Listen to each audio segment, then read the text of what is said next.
My name is Brian Pillman Jr., and you're watching the Rasslin Rage YouTube Hey channel. everybody, it's Cody from Rasslin Rage, and I'm joined by Peter B. Beautiful. I'm going to ask him a few questions in a few minutes, but before I do that, please smash the thumbs up for sure. Also, if you haven't subscribed, please do that. And don't forget that you can catch Michigan Independent Weekly every Tuesday on r2youtube.com at 10 a.m.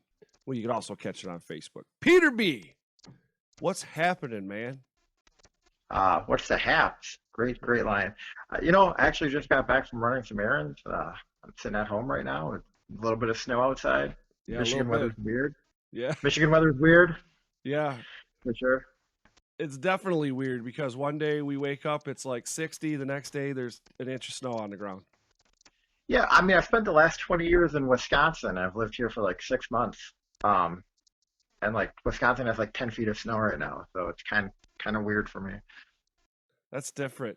So, a lot of people know you as the hardcore homosexual, right?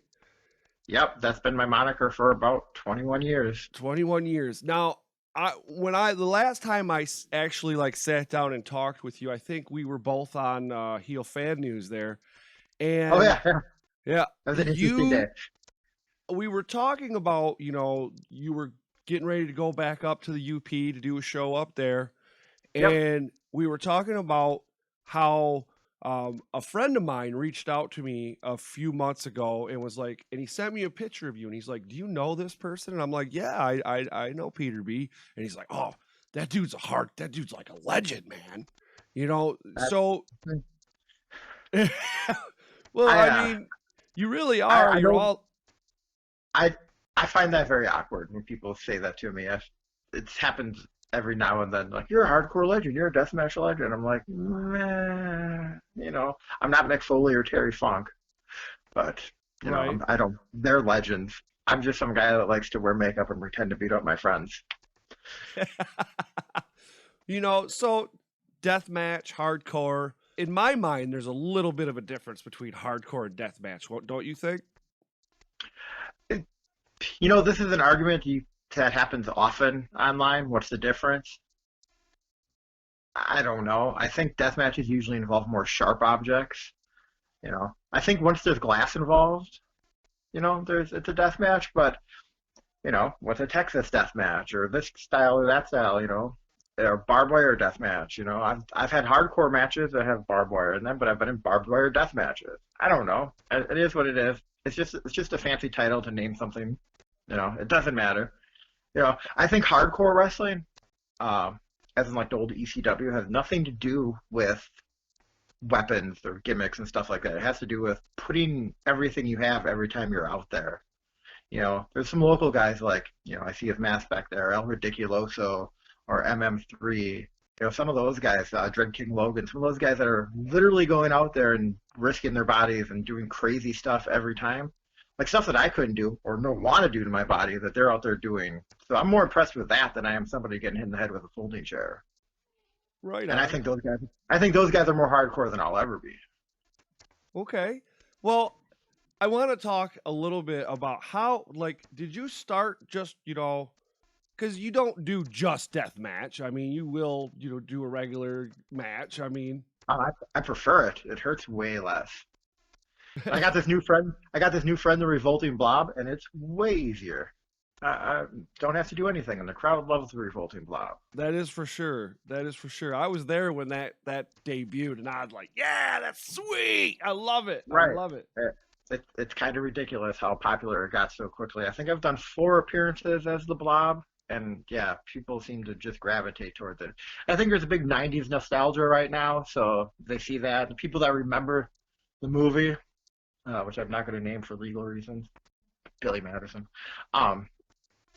Right. But no, I think they love it. I've just did a show down in Monroe for IWR, which is Rhino's promotion, and the response I got was ridiculous. And I did comedy spots with a banana, and the crowd loved it. And you've seen some of the videos that were coming out from that show. That crowd was hot. Oh my God, that crowd was amazing. I think I was told there was like 500 people there. It was hard to even walk. It was hard to even walk around in the building. It was great.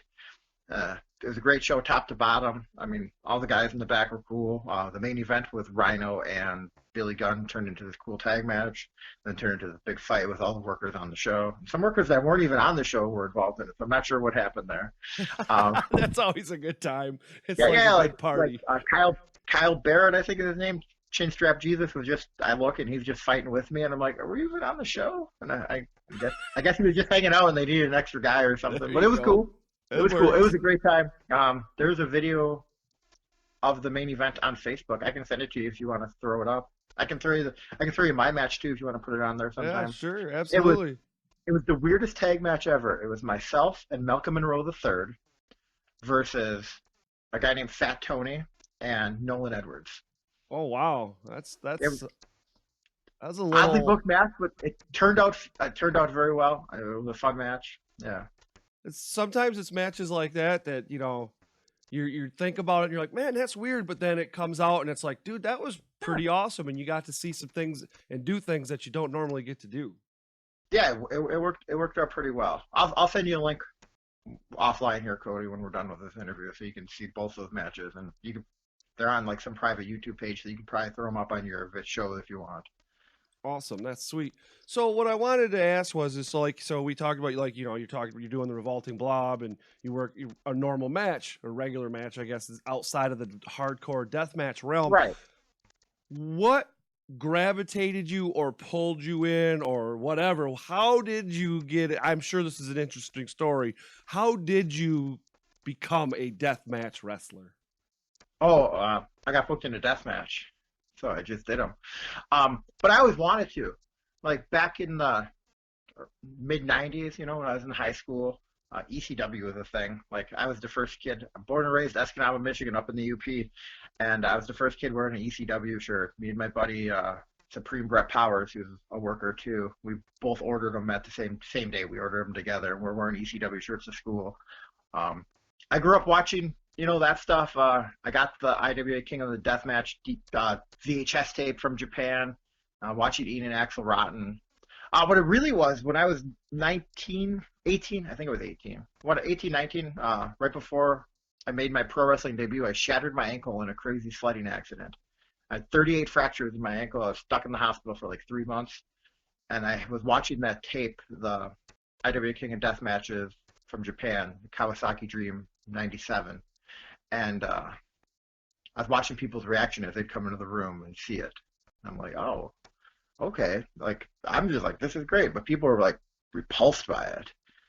And then I saw Ian and Axel do it, and then I got the IWA Mid-South, their first deathmatch tournament I got a hold of, and I saw Ian and Madman Pondo, and like, to me, these weren't larger than life superstars. These were just regular dudes doing this, and I thought I could do it. So I did, I was a backyarder, but we never really any crazy stuff in the backyard. We faked everything. Like we did a barbed wire bat match, but it was wrapped in chicken wire, and we poured Kool-Aid on our heads, which really burns if it gets in your eyes, by the way. I'll never forget it. So actually, I think I might have booked myself in my first death match on accident, or somebody did. We were doing a group show with some kids from here that we were running up at Escanaba, and we did a fans bring the weapons match, and people brought stupid stuff, so I think we just kind of did it then. And then See, and I wanted even to though do you more. say that you just, in the beginning you were like, well, I just booked, I just happened. But see, that to me is a cool story. It led into like more, there was more to it than just, well, I Yeah. just did it. Well, growing up, like I was kind of obsessed with like the aftermaths and seeing like Abdullah the Butcher being all bloody, and seeing Mick Foley doing the stuff in Japan, or ECW, the Bad Breed, Ian and Axel Rotten matches. I'll keep coming back to because that was amazing. I actually had the opportunity to wrestle Ian and Axel in a tag match in a Taipei death match, which was super cool.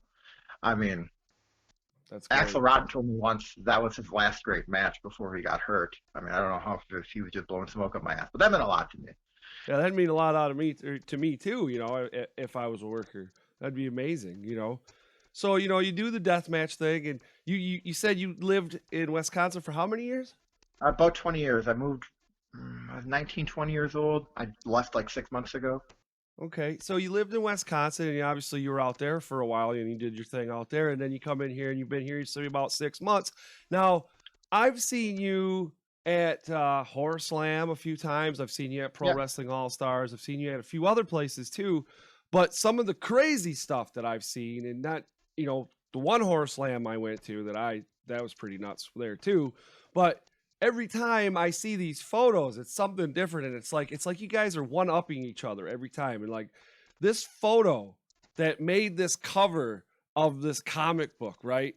So tell us about first of all, tell us about this whole thing with the needles in the mouth, and then how did it come up to become a comic?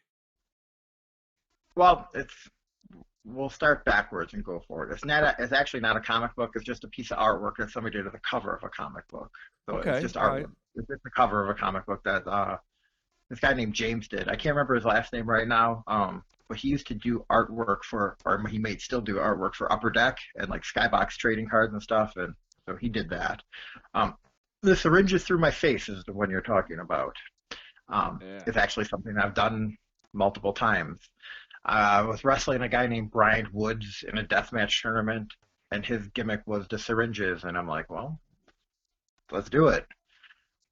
And I this first time I did it, the next year in the same deathmatch tournament, I gave them to Insane Lane in his face.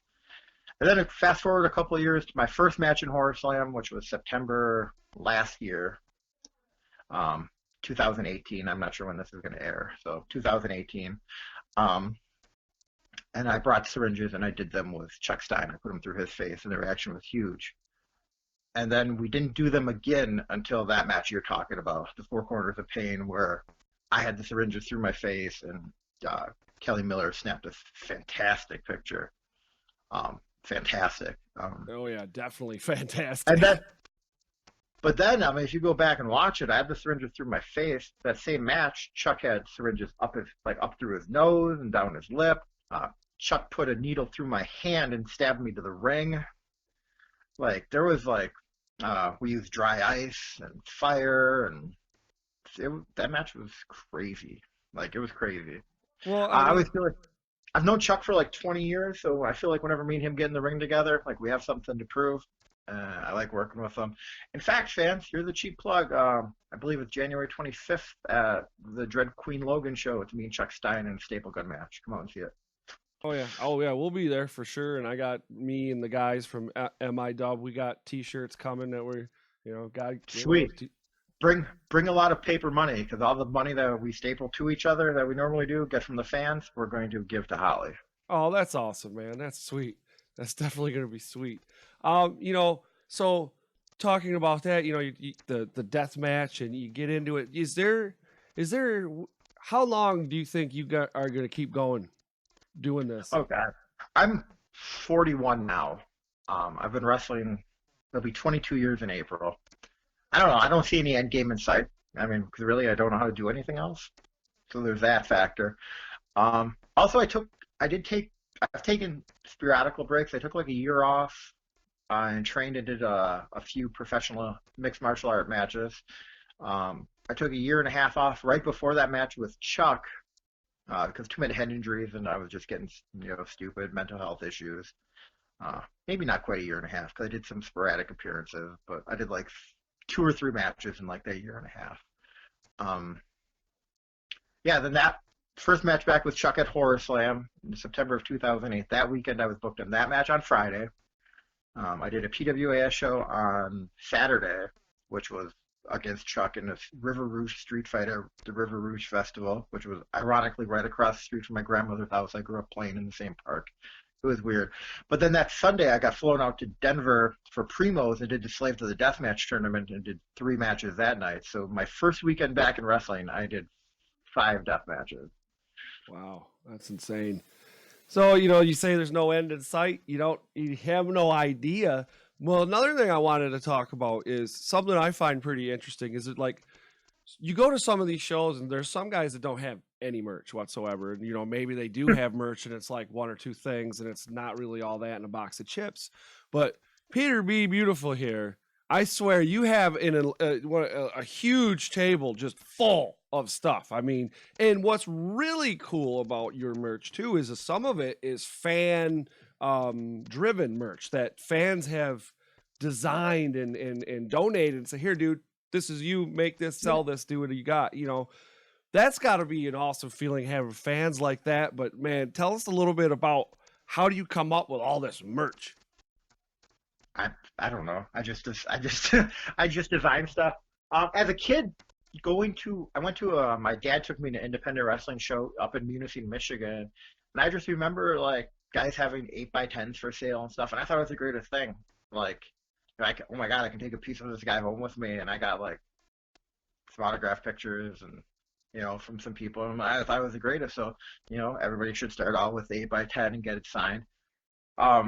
But then, like, I have found, stickers are popular or buttons or this or that. And I just keep adding to it. I had my own hot sauce for a while. It's completely sold out now. Zach Main's mom bought the last of it because she loves it. It's hilarious. She loves it. That's awesome. But, like, I always work on branding myself to be bigger. And this is what I tell a lot of the young guys in the business. The more merchandise you have on the table, and quality merchandise, not like Xerox 8x10s, stuff that makes you look more professional, the bigger star you seem like to the fans. Because some loser, nobody isn't going to have a shit ton of stuff at the table. They're not going to have 10 different stickers to choose from, or, pins, shirts. They're not going to have all that stuff. Now, I'm not the only one here in Michigan. Movado and El Ridiculoso have a pretty stellar merch game, as does Chuck Stein. Like, they all have pretty, yeah. I mean, it's a different level with you guys, though, man. It's like, and yeah, you're right, Movado and Ridiculoso and those guys. You're right. It's like I go to so many different shows and I see it and I'm going, what? There's nothing. You know what I'm saying? And it's just right. I don't know what it is. Fans that are coming to these shows, they're there to spend money, and whether I'm their favorite wrestler or their least favorite, they're gonna remember me, and they're gonna want to pick something up, and have stuff at your table that the kids can buy for $1, or and then have something the hardcore fans can buy for $20.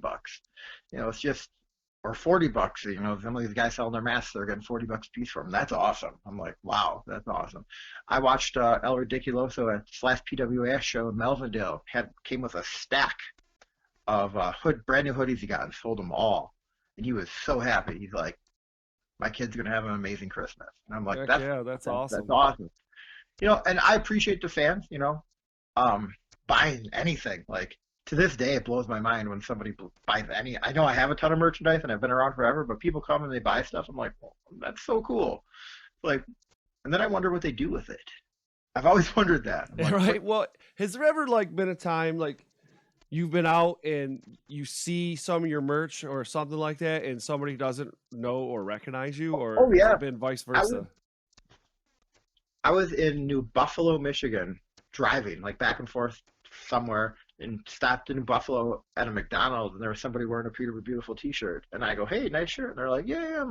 They're like, "Yeah, it's some local wrestler I've seen," and I'm talking to this guy, and they had no clue it was me. That's awesome. Not that long ago, I was in Wyandotte, and I stopped at a 7-Eleven, and a guy was wearing a GCW shirt. And I go, "Oh man, great shirt." I'm like, then I start pitching, I'm like, "Hey, some of those guys come around here sometimes, Nick Gage, blah, blah." And the guy just stops and he's like, "Whoa." He's like, "Are you Peter B. Beautiful?" And I'm like, yeah. And he starts talking about these matches that he's seen of mine and stuff. So that was pretty cool. And now he comes to Horror Slam. I still see him there. So that's awesome. So it's kind of like sometimes it's one and sometimes it's the other. You get the left and the right. That's pretty cool. That's awesome. So, you got the merch.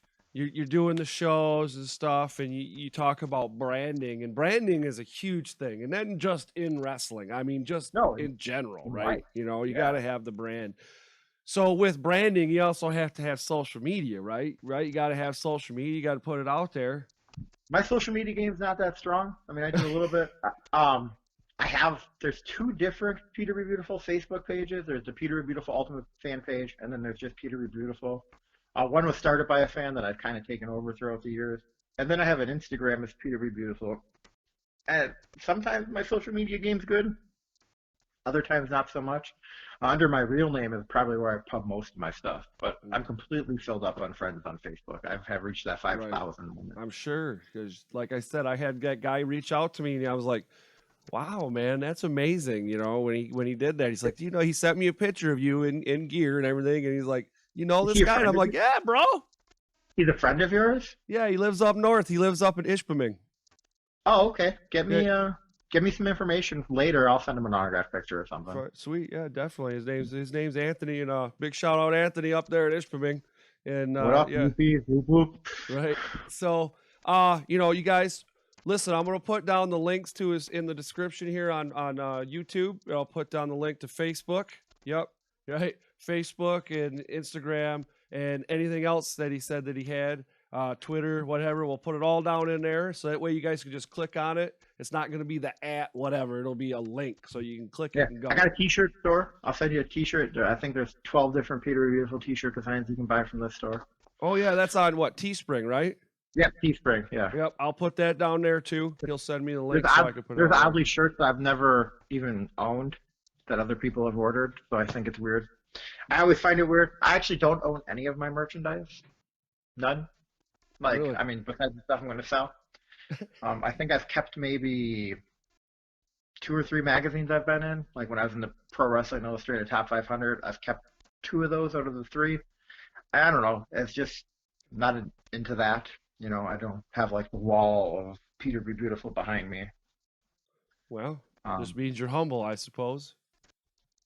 Yeah. Well, I mean, you wouldn't want to have to look at this face all the time. So it looks way better with the makeup, but Right, still. right. So where are we going to see you next, my man? We got a few shows coming up here in January in Michigan, but what's going on with Peter B. Buell? Where are we going to see you, man? All right, hold on. So the 10th, January 10th, Play Atlantis in Melvindale for Pro Wrestling All Stars. I just found out about the match, so here's some breaking news that hasn't been introduced, hasn't been announced yet. It's going to be myself, the Queen of Extreme, Peter Be Beautiful, and the King of Status, Briar Wellington, tag teaming for the first time against the Horror Slam Tag Team Champions, the Detroit Punks. No way. Now, interesting enough, though, the following week in Lincoln Park, Peter Be Beautiful is going one-on-one for the first time ever with Briar Wellington. Wow. So, like, double shots there real quick. Yeah. That's the first time ever, huh? Yeah, both of them. I've never tagged with him. I've never wrestled him. He's in for, he calls himself the King of Status, and he's been saying that he's a professional wrestler, not a deathmatch garbage wrestler. And, but as we know, this is a promo I've cut before.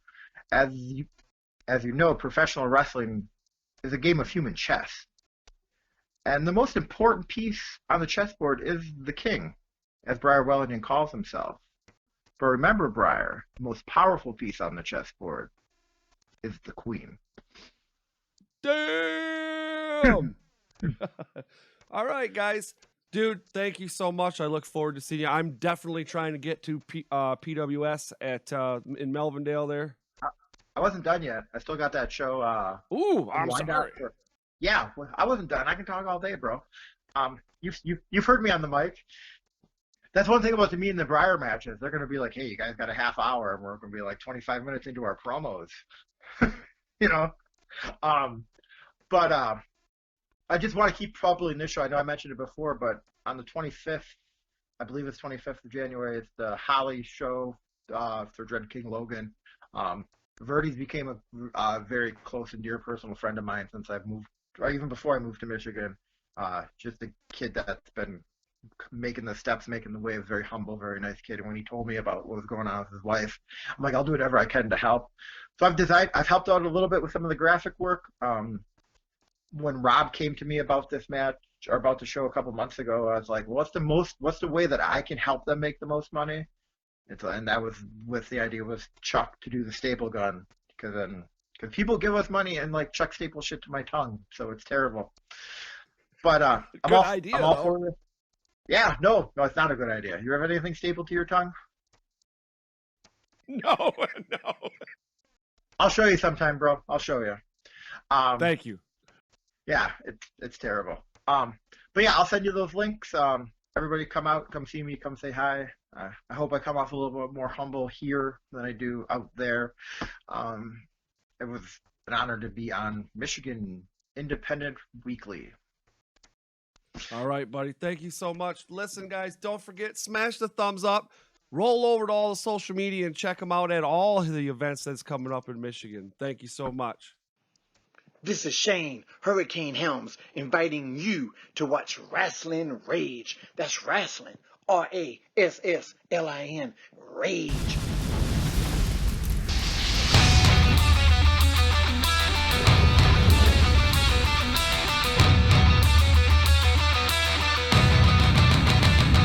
It's going down. This is Rasslin Rage. Do it now. This is Rasslin Rage. Scream it out loud. This is Rasslin Rage. Cody Fleming is the man who